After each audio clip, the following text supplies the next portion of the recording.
आज तुम्हारे घरों में जो नंगे नाच नचाए जाते हैं, मैं ये नहीं कहता कि औरतें नंगी होकर नाच रही, नहीं, बल्कि वो हदीस मुझे याद आती है। मेरे आका सल्लल्लाहु अलैहि वसल्लम ने फरमाया था, कयामत के करीब तुम देखोगे कि जिना इतना आम हो जाएगा कि इस तरह से लोग सड़कों पर करेंगे जैसे गधे और कुत्ते जोड़ा खाते हैं। जिना इस तरह से आम कर दिया जाएगा। बेपर्दगी और अखलाक से गिरी हुई हरकतें ऐसी आम हो जाएंगी। आज तक हमारे मशरिकी रिवायात में इस तरह से हरकतें तो अभी देखने को नहीं मिली, लेकिन हर एक के हाथ में जो इंटरनेट आया हुआ है, मोबाइल स्क्रीन ने वो सारी चीजें तुम्हें दिखा दी।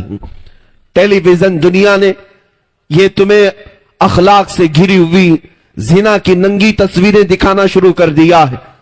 मुझे डर लगता है एक दो नहीं, सैकड़ों नौजवान बच्चों ने सिर्फ और सिर्फ इन्हीं बेहया तस्वीरों पर अपनी जिंदगी बर्बाद कर दी। कितनों की जवानी खत्म हो गई पता है आपको?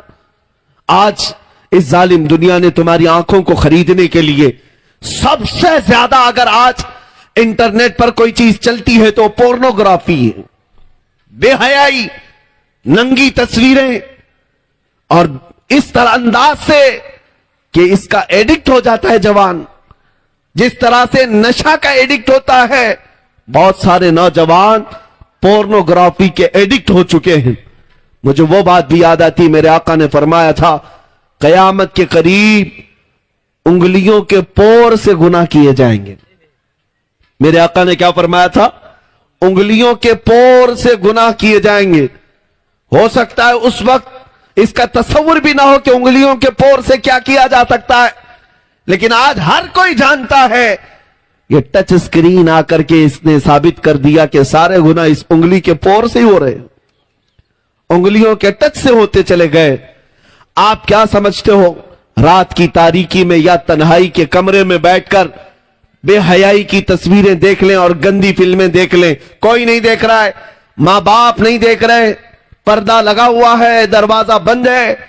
एक बात याद रखना है मुसलमानों, तुम अपने नबी को हाजिर और नाजिर मानते हो, हाजिर और नाजिर मानते हो। और अल्लाह रब्बुल इज्जत कुरान में कहता है, यअलमु खाइनतल अयुनि वमा तुख्फी सुदूर, वो अल्लाह है जो तुम्हारी आंखों की खयानत को भी देख रहा है और तुम्हारे दिलों में छुपे हुए हालात को भी देख रहा है।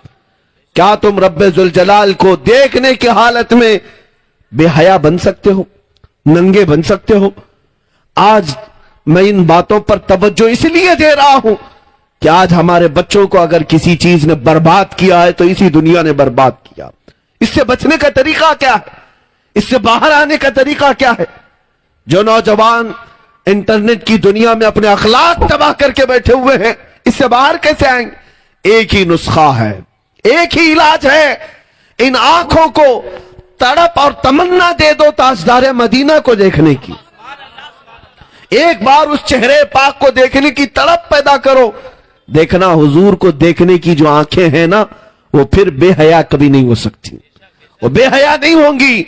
मेरे अजीजों, छुपी हुई बातें तो दूर की हैं, या मजमे की बात तो दूर की है, वो तन्हाई में भी आंख उठा करके कभी अजनबिया की तरफ नहीं देखेगा, इसलिए कि वो आंखें बचा कर रखता है कि मुझे हुस्ने मुस्तफा को देखना है, नबी पाक को देखना है।